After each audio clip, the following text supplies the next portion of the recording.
we're going to go ahead and kick things off, and Reese and I are going to kind of tag team this. So the goal of today's session is to, do a deep dive on not just attribution in general, but attribution within B2B, right? Attribution is a bit of a black box. Attribution is never perfect. I have seen teams and companies waste so much time and political capital and money trying to make an attribution model perfect. As Reese always likes to say, if you can make a decision on it, it's good enough.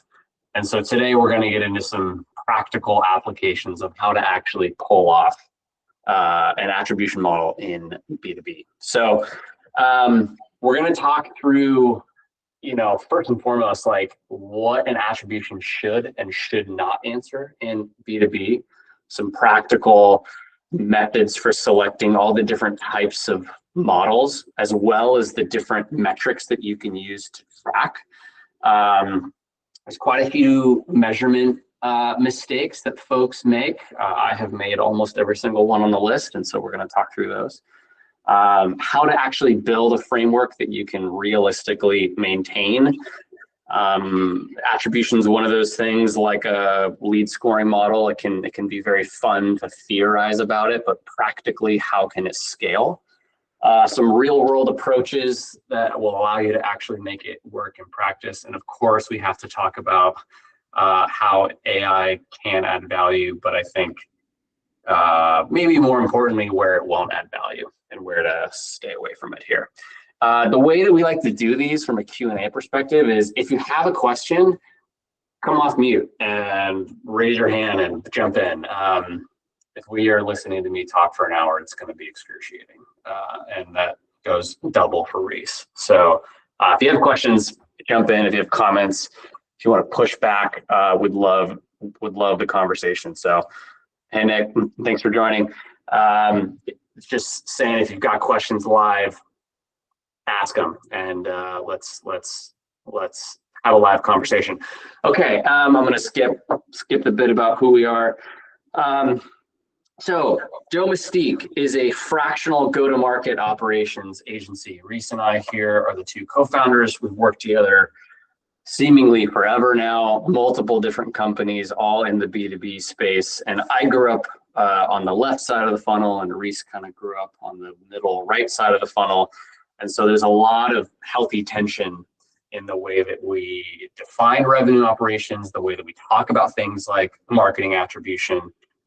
If you're on this call, chances are you have had some hard conversations, at one of your companies about the outputs of an attribution model. So we're going to spend quite a bit of time talking about how to navigate the disconnect usually that happens between a marketing function and a sales function.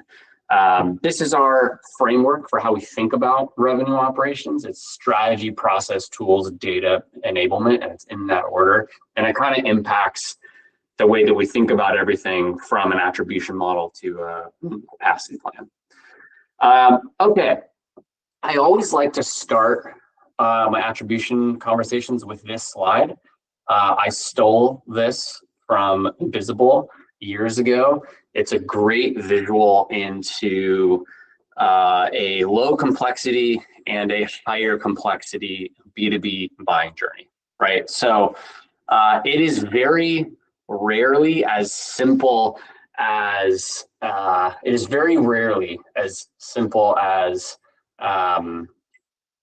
where did the leads come from, or where did the pipeline come from, right?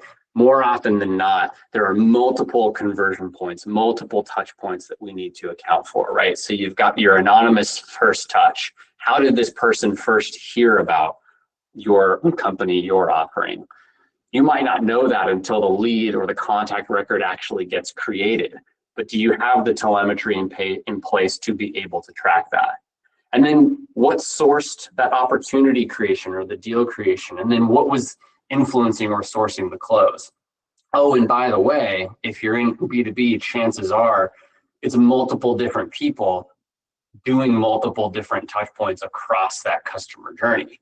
right? So you've got multiple people across multiple different buying groups engaging across multiple different channels. So it can get complex really quickly. And so the goal of today's session is to kind of start to unpack some of this in a more of a real world way. Cool. So one of the questions we like to ask our clients, ask ourselves, is, and insert whatever number here makes sense. It doesn't have to be the 100,000. Reese, I'd love to go have 100,000 extra dollars to go spend on our marketing, but you're not approved.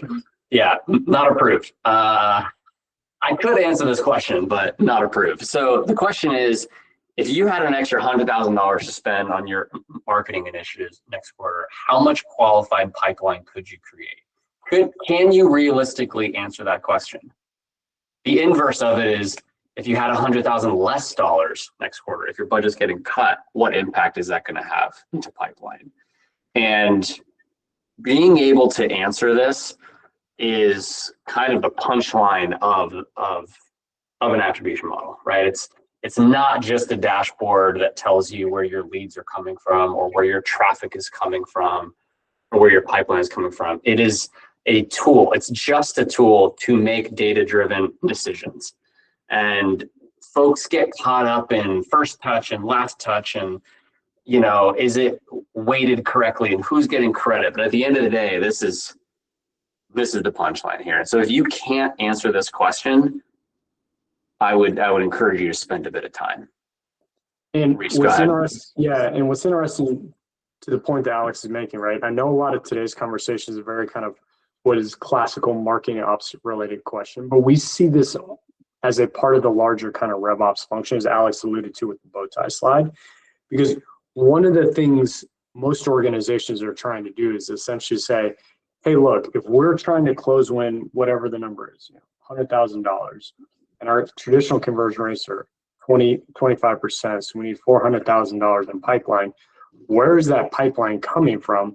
And to Alex's point is like, does marketing have enough budget, right? If we're giving Alex and the marketing team $100,000, how is he deploying that? And what is he expecting to drive from that, from a MQL standpoint, a conversion standpoint? Like, you can't answer those questions. Like the larger like downstream impact on like, are we going to hit the $100,000? Like that has massive implications around it. And like Alex and I have sat in countless of these meetings where people spend too much time complaining around, is the attribution model right or wrong, instead of trying to answer the question like, do we have an understanding of like what we think we're going to drive so that we're going to have enough pipeline to hit that kind of like ultimate budget number?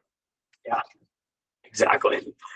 So a lot of today is going to be spent on practical prerequisites for an attribution model.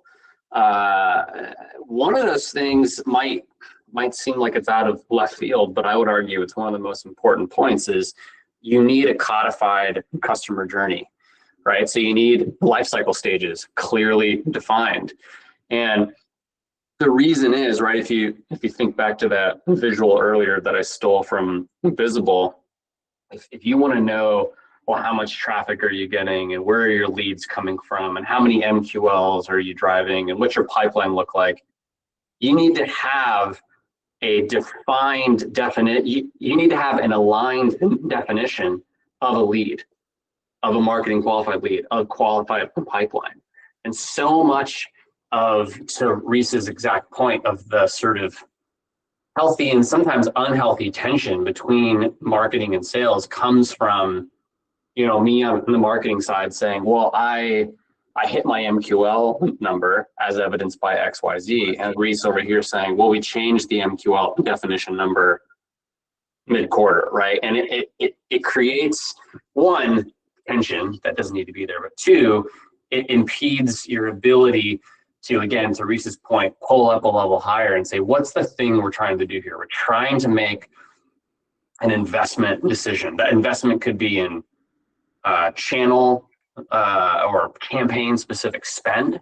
It could be in allocating resources or hiring, or how much time we're going to put into this campaign initiative. you got to be able to tie it back to a common customer journey that everybody aligns on, not just your marketing operations team. And what's interesting, when we work with a lot of our customers, it is one of the number one things we do is exactly what Alex is showing here, these life cycle stages, because the way that we like to think about it, right? This is your Rosetta Stone. This is your hooked on phonics. This creates a consistent language across the organization. So you're not sitting in the meeting of like, oh, what's an MQL? But instead you're sitting in the meeting of, we drove this number. This is what the things we can do that to drive more MQLs, right? That is a vastly more productive meeting than complaining about what is an MQL. Yeah, exactly. So to kind of go a layer deeper, right? These are some real world examples of some attribution charts that you should be able to pull, right? An attribution model, specifically in this B2B environment, should help you answer questions like, where's your traffic coming from? What are the top sources and campaigns and maybe even pieces of content that are driving your lead creation? Whatever you define as a lead, right? That sort of top of funnel contact creation, that person record creation.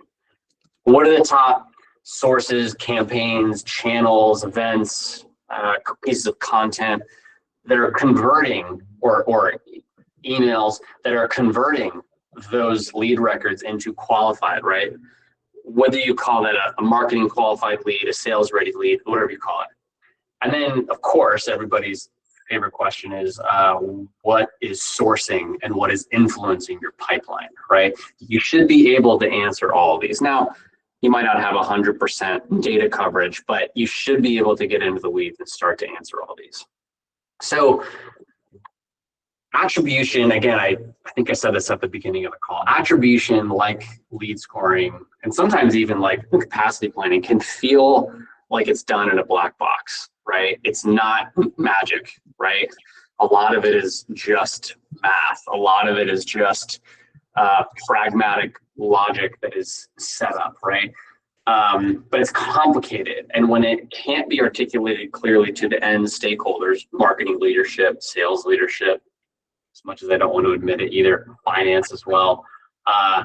When it can't be articulated, companies enter two failure modes. They either skip it and they just don't do it at all, which leads to the point that Reese was highlighting earlier, budget fights, opinionated decision-making. I've been in so many conversations where, because there was not a solid attribution model in place, the person with the biggest job title or the loudest, biggest opinion won the decision of how we're going to allocate spend. Or two, folks overbuild it, right? Endless dashboards, overly complex definitions of models, too much, I don't want to say too much data, but too much, the data to context ratio is just flipped, which leads to no decisions, which starts to erode trust, right? And that, like, as soon as you start hearing stakeholders, whether it's marketing or sales leadership or finance or whoever it is, start poking holes and saying, that number doesn't look right, or that's not how we define an MQL. That starts to build and compound, and it will immediately erode trust in your attribution model, and then it's an uphill battle. And one thing that we fundamentally believe at Del Mystique, when it comes to data in general, is you should only measure what you can make a decision around. And so, like, if you have all these dashboards, but you're not actually making the decision, right? And like, as Alex keeps pointing out, like, let's take this a level higher. What is the decision we're trying to make? How are we making budget and investment decisions? That is all an attribution is trying to do.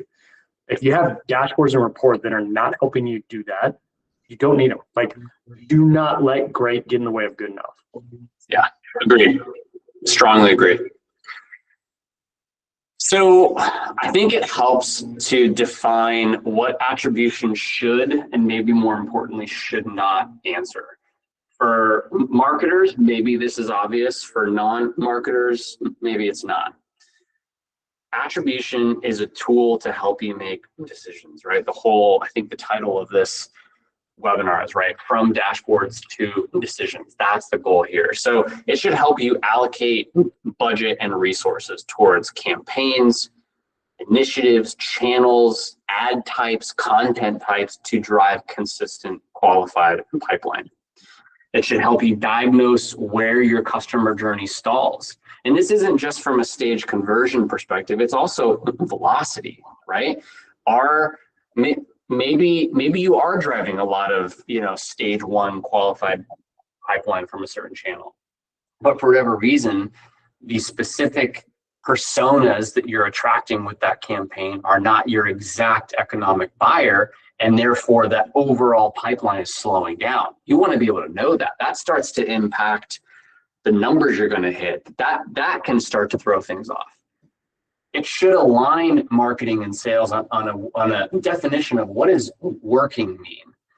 What I mean by this specifically is not all channels, not all campaigns have the goal of driving net new volume at the top of the funnel, right? So I'll give you a real world example that Reese and I have done together, have seen together, is we started to run some, multi-touch attribution modeling analysis on our marketing source and non-marketing source pipeline. And one of the things we realized was folks that were within the pipeline already, whether it was marketing sourced or not, that were engaging with our content on LinkedIn. And it could be content from the brand itself, or maybe from the CEO or the CMO at the company.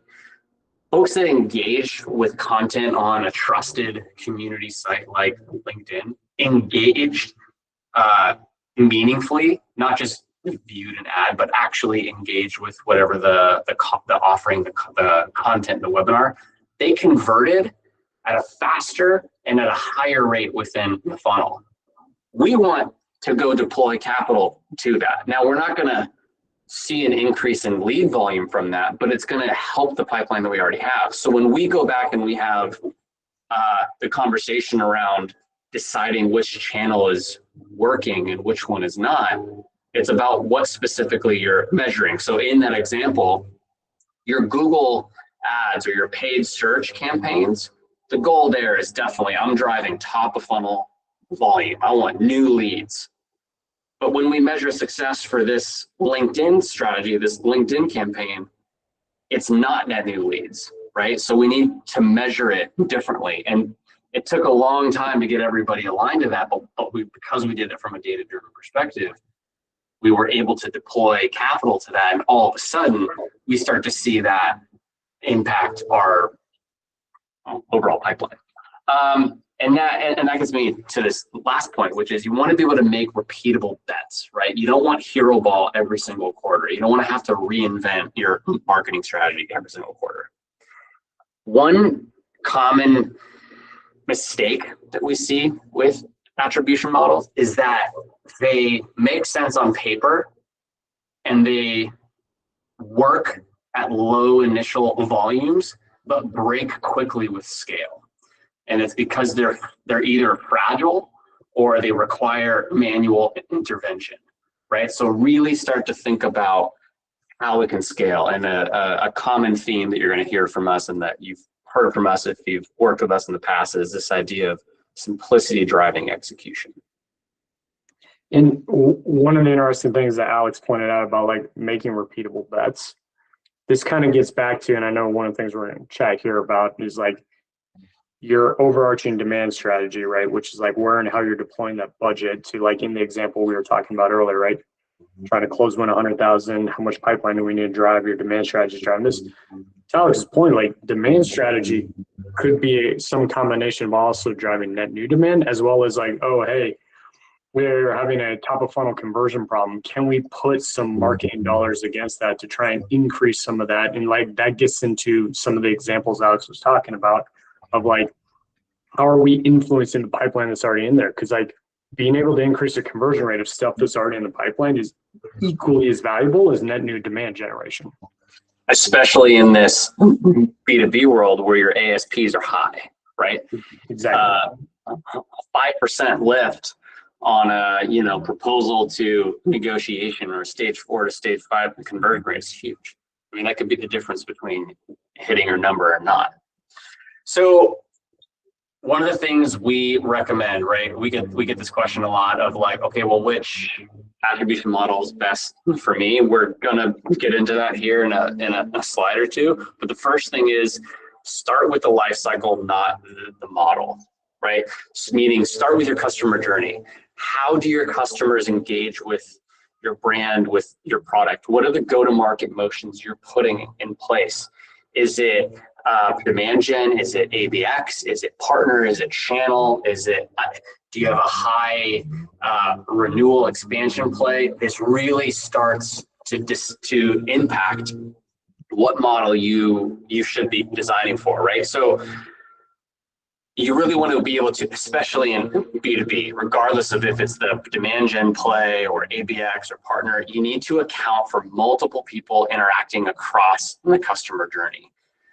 You need to account for touch points that happen on and off digital platforms, i.e. events, outbound partners, right? And you need to account for time lag, right? So don't make the mistake of trying to measure the performance of any given attribution touch point too soon. You need to let it play out.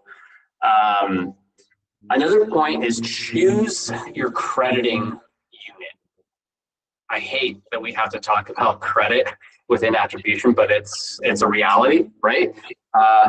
Folks get comped on source and pipeline. You need to be able to decide, okay, are we doing this on a contact level, an account level, an opportunity level? I can make the argument for all of them depending on the go-to-market motion. You just need to decide that up front. And this is where marketing operations and revenue operations really need to work together on this, right? We're going to talk about this a bit later, but the idea that marketing ops owns that data, but RevOps owns those definitions, right? And so there needs to be alignment there. And this is often where Reese and I have had a lot of healthy tension moments with this specific example. One of the interesting points that Alex is making here is like, in order to make this, like his point about credit, like I think both he and I cringe, and like, you know, we come from different sides of the bow tie, right? But what's interesting is what you're trying to do is you're trying to think about pipeline from the company perspective. Like at the end of the day, like who cares if Alex gets credit or Reese on the sales side gets credit, right? Do we have enough pipeline the company can hit its goals? Well, in order to get to that point, to Alex's point, making sure you have a common language, which is what this is, and there's a couple other things you can do in terms of like making sure that comp is aligned the same way, marketing and sales side, meaning you're driving at the same kind of pipeline generation goals. You have like key meetings or things like that, and we call it demand council, where people in there together talking about how are we driving at the company pipeline. Like there's some things you can do so it becomes less of a, oh, I got mine and I don't really care that you didn't get yours, right? Like it's more like, are we driving the pipeline together? As much as I want to disagree with that because I want all the credit, I do agree. It is about what's good for the company, not about what's good for the team. So how do we actually, oh man, I don't know if you can hear this, but I've got a leaf blower outside. I'm going to put in my headphones. You'll hear me? Yeah, good to go. All right, sorry. I'm on a working farm here, so there's a lot of motion outside. So one of the prerequisites to making the data creditable, right? We've talked about a few of these points already, but it's getting the foundations right. So tracking and taxonomy is huge, right? This is more marketing ops, right? So details like UTMs and a channel grouping that you can maintain. And what I mean by that is, how do we group paid social versus paid search? How do we group social versus organic? How do we group outbound versus inbound, right? Getting those buckets right up front. Anybody that has managed an attribution program, managed UTMs, know that it can get highly complex quickly, right? And so having something that's locked down early and often. Campaign naming conventions and hierarchy. This is something I overlooked, I undervalued early on in my career, and it makes all the difference in the world, right? You can pack a lot of data into your campaign naming conventions, which will help you later, right? There's a lot of best practices out there. We've got some templates for this. Happy to share them with anybody after. You need a reliable source medium capture. This is like the number one thing you need to be able to capture, right? So think UTM source, UTM medium. There's different schools of thought on where the hierarchy is. I don't have a strong opinion on that. Follow best practices. You also need a way to handle sort of direct or self referrals, right? A lot of this gets down to this idea of data coverage, right? You need a high degree of data coverage across all of your different attribution fields. So again, I gave this talk yesterday and I got a question about what I mean by data coverage. What I mean is you're going to have a ton of different fields: UTM medium, UTM source, UTM campaign, lead source detail, record source detail, pipeline source detail. You're going to have a lot of attribution data. You're not going to have 100% of those fields filled out 100% of the time for 100% of your contact records. That's okay, but it can't be 30%. Right? And so if it is, there's a fundamental flaw in your attribution model. And then this is where the partnership with RevOps really starts to come in, right? It's this lifecycle piece. You need clear lifecycle stage definitions. You need solid contact to account association within your CRM. You need opportunity rules, right? What counts as pipeline? Are we counting stage 0 or are we counting stage 1? Right? All of these details really start to matter. And a couple of best practices here, because again, my career, I've tended to come from that more the right side of the bow tie and stuff like that of like, thanks, Nikki, great to see you. We'll send out the recording here. In terms of best practices, like you don't need to over-engineer this. Like getting credit, like one of the best things, Alex already mentioned the KISS, keep it simple, keep it simple, you understand the last S, stuff like that. The other thing is like, there's no right or wrong answer here. It just needs to be directionally correct. So like from an opportunity source standpoint, this is why, again, who cares whether Alex or I am getting credit? How do you make sure it's a reasonable who's getting the credit? And are our goals aligned? So as long as our goals are aligned, who's getting credit actually matters less. So like, this doesn't need to be this month-long, deep dive into like, how are we assigning opportunity source and things like that. Like there's some pretty basic stuff like getting 90% correct, stack hands and move forward. Okay, one of the most common questions we get, which is, how do I know which model is right for me? There are a million models out there. I've chosen a few that most of you will have heard of. First touch is best for driving awareness at the top of the funnel or demand creation.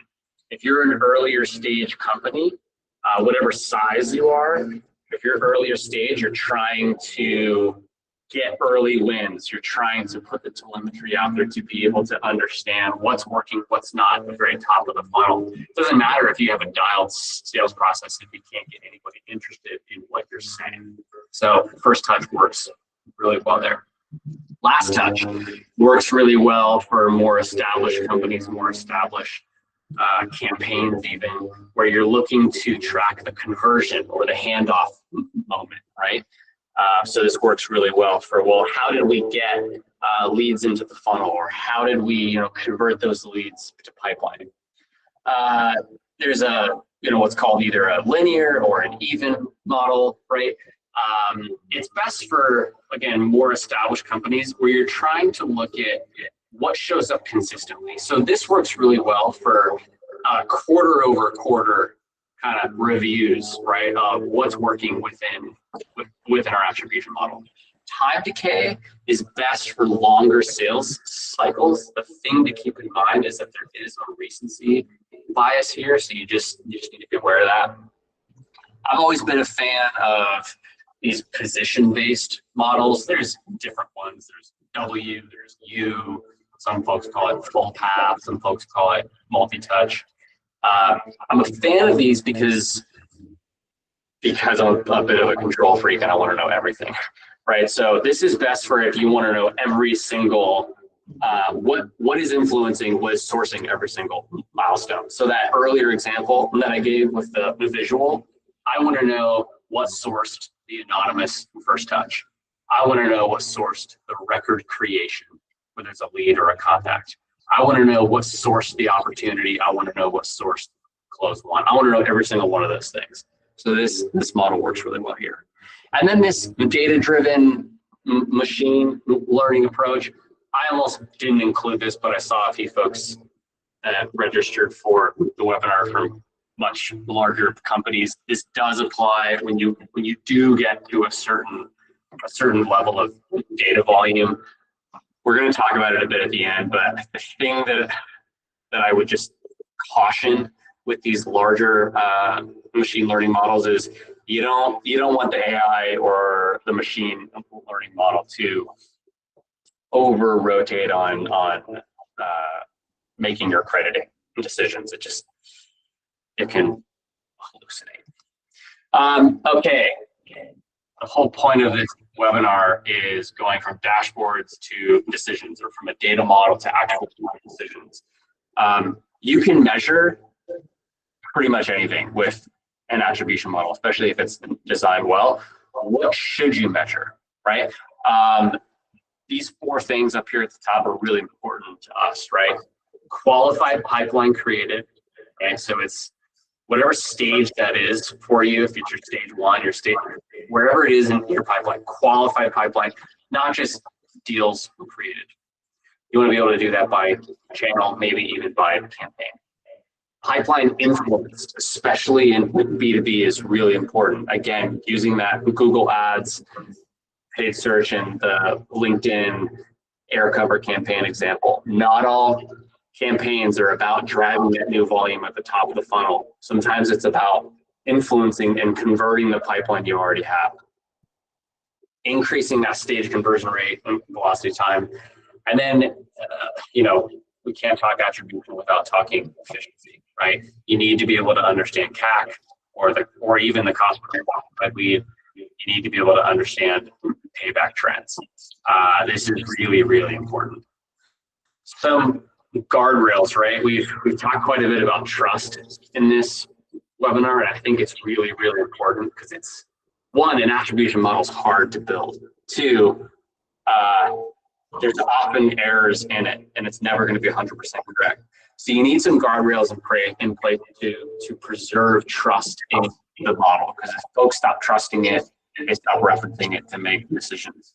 So one best practice that we started doing with our clients is, especially for, I took a look at the registration list, and it's primarily high growth companies, right? You need to be nimble. You need the freedom, the flexibility to make game time decisions. All about it. Let's rock and roll. But don't change the definition of pipeline mid-quarter. Don't change the definition of a marketing qualified lead mid-quarter. Throws off all your reporting and makes comparisons impossible, and it will absolutely erode trust within your attribution. Use consistent attribution windows. Don't compare a week to a quarter. It's just never going to be apples to apples, specifically in the B2B environment. And calling out data coverage is really important, right? A big mistake that I've seen marketing ops and RevOps professionals make with attribution analysis is they've got data coverage on 20% of their records. So they know what sourced 20% of the pipeline, and then they'll go all in and assume that, oh, okay, well, it's paid search. This is the thing that's working. You're missing 80%, right? So don't jump to conclusions. Don't make decisions until you have a healthy enough data coverage, which can be a pain in the ass, but it's worth it. So some measurement mistakes and quick fixes, right? I think I've made almost every single one of these mistakes. Over reporting, right? You don't want to count revenue twice across models. this happens. It happens a scary amount of time, right? Which is not from malintent. It's just from unclear models. Under tracking is just as bad, right? You might have the high level buckets, but you don't have your UTM data, or you're just completely missing offline events, partners events. Bad timing, right? This happens less, but we have seen it happen where folks will just build all the attribution functionality based on the wrong timestamp, and then you're just screwed. Channel drift, right? So your channel groupings changing and evolving over time. This is gonna, like, again, I get it. You're a high growth company, you gotta rock and roll. I'm all about it, but this is going to happen a bit. But the more that this happens, the harder it is for you to compare performance month over month, quarter over quarter, year over year, which makes performance tracking really, really tricky. Unknown fields, we've talked about this, and not having an audit trail, I think is obvious.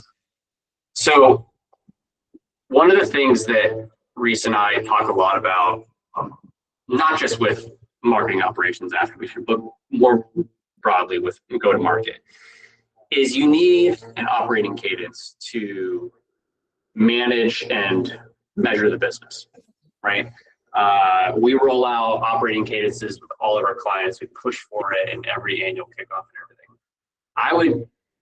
When we were putting this content together, we thought, we really need to drill this point home. And so we put together something that is hopefully achievable and doable for everybody on this call. Weekly, whoever is responsible for, the day-to-day hands-on keyboard management of your attribution model, they should be reviewing it, right? And it's not even necessarily the performance of it. It's just the signal checks, right? Like, are we seeing any anomalies? What's our coverage score? You don't need a formal coverage score, but are we seeing an increase in records that don't have a UTM campaign? That should be a red flag. Monthly, you should have a conversation that's a bit more high level where you're using it to inform decisions around budget shifts, right? Hey, we're seeing an increase in traction with these 2 or 3 channels. We should probably redirect capital here. Or, hey, we made these bets 2 months ago and it's really starting to not work. What are we going to do about it?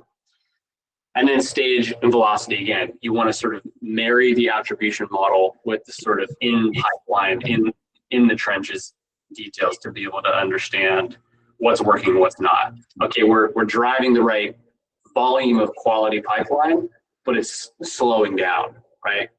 That's a red flag. Or it's speeding up. Okay, why? And then quarterly, audit your model, do the taxonomy freeze, and come up with whatever that next experimentation plan. And so something that Reese and I came up with was who should really own and do what, right? So marketing ops should own the data, own the infrastructure that's responsible for this.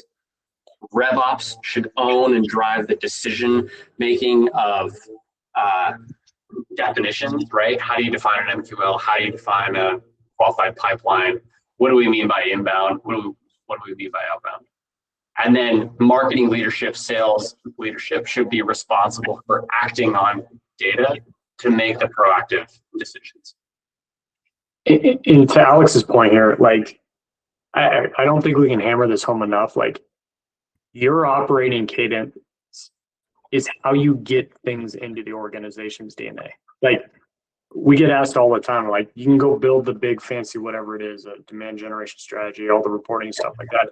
But if no one's looking at the reporting, right, is it actually accomplishing anything, right? And again, having data for data's sake does no good, right? We talked about that earlier. Only measure what you can make a decision around. What Alex is showing here is this is how you take the data from the attribution model, look at it on key different kind of intervals, and to be able to inform the organization on what's going on. Are you on track? Are you off track? What do you need to do differently? And then at key moments, how do you adjust those bets based upon those decisions, right? Quarterly, hey, one of the classic things we see and recommend is like our demand generation strategy for the next quarter. We have this budget. This is where we're going to make investments here. This is how, this is the coverage that you're going to see. This is what we expect based upon what we've seen. Like, this is how you get into the organization and then make those key decisions along the way. So if you've not clearly laid out an operating cadence, particularly around your marketing ops attribution, you need to do so. If you haven't done it across the go-to-market, we recommend on a quarterly basis. Super easy. You look at everything, who should be in it, who are the attendees, what's the frequency, what's the objective, what are the reports that need to be in it, and make sure that those then get scheduled and everybody's aware of it ahead of time. Okay. We're almost there, I promise. How do you start to make this real? So whether you're running a demand gen play, an account-based motion, or you've got a partner and event strategy, there's different things you want to optimize for.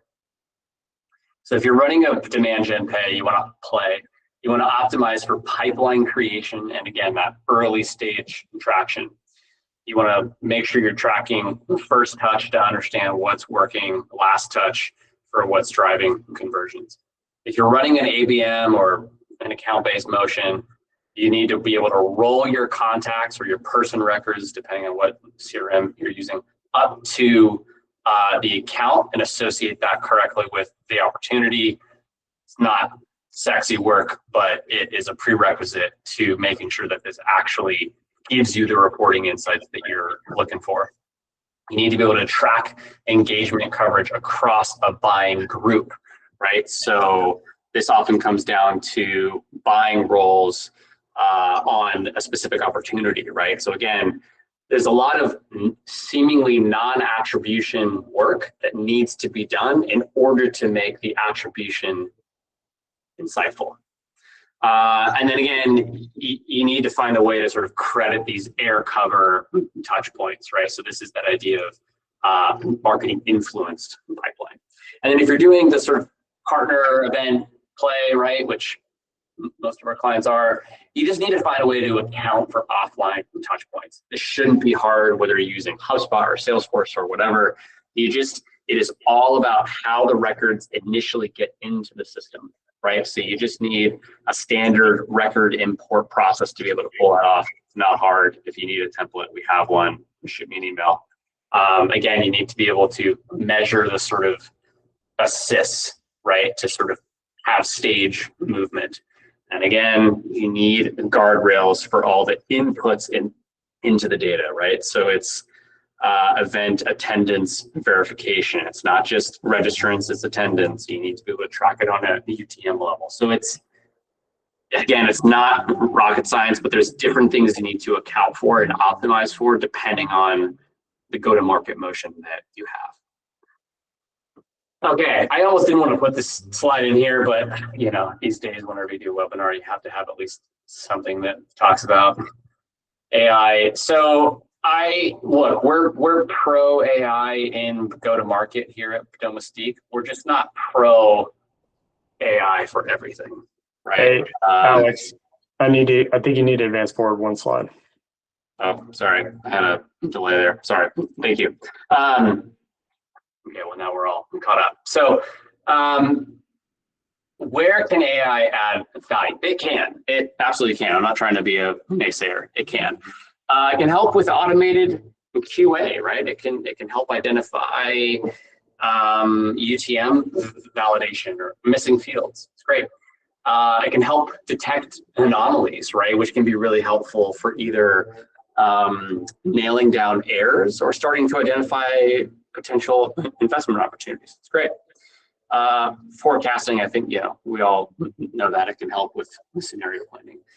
But where I think it's more important to double down on is where it doesn't work and where you shouldn't rely on AI in attribution specifically, is you don't want any sort of black box crediting without an audit trail. You don't want some AI function telling you Okay, great. All this pipeline, all these leads were sourced from XYZ. Therefore, we're going to pay Reese's team and not Alex's team, right? You don't want it optimizing the model without you. It can hallucinate, right? We all know this. The technology is great if it's not 100% there yet. So it can help check your measurement. Just don't let it in the background quietly, silently decide what your crediting rules are. Okay, and finally, how do we make this real, right? Whenever Reese and I do these webinars, we always try to make them actionable, right? We don't just want to get up here and do leadership. I actually hate that phrase. We're hoping this is tactical and actionable for all of you. So Ava's going to send out this deck to all of you afterwards. You don't have to memorize this, but if you're going to screenshot something, screenshot this. If you're trying to improve your attribution model now, or you know it's going to be coming up, here's a 30, 60, 90, play to make that work. Start by partnering with RevOps to define and freeze your customer journey definitions and your pipeline rules. Depending on how well you get along and how aligned you are internally, this might take an hour-long conversation. This might take a month. So start this early. This is the sort of behind-the-scenes work, but fix your UTM hygiene, your channel grouping. This is hard. I mean, I'm not gonna sugarcoat it. It's not necessarily complicated, but it's detail-oriented and it's time-consuming. Take the time to get this right. We talked about a bunch of different models, right? Pick one model with a handful of outcomes that you're going to measure against. Pipeline sourced or pipeline influenced or your payback period. Pick a few of these metrics that you're going to double down on. And hold yourself accountable by publishing a coverage score. Again, the published score might not be, the coverage score might not be the sort of automated thing, but you should be able to hold yourself accountable to that. I'm not going to get into the rest. I'm not going to read everything, but start with that. If you can start with that and start to hold yourself accountable through the operating cadence that Reese outlined, the weekly, monthly, quarterly, your attribution model should be in a much better place. That's it. That's all I got. Does anybody have any questions or pushback that anybody wants to jump in on? Anybody wants to call BS on anything that we took a stand on?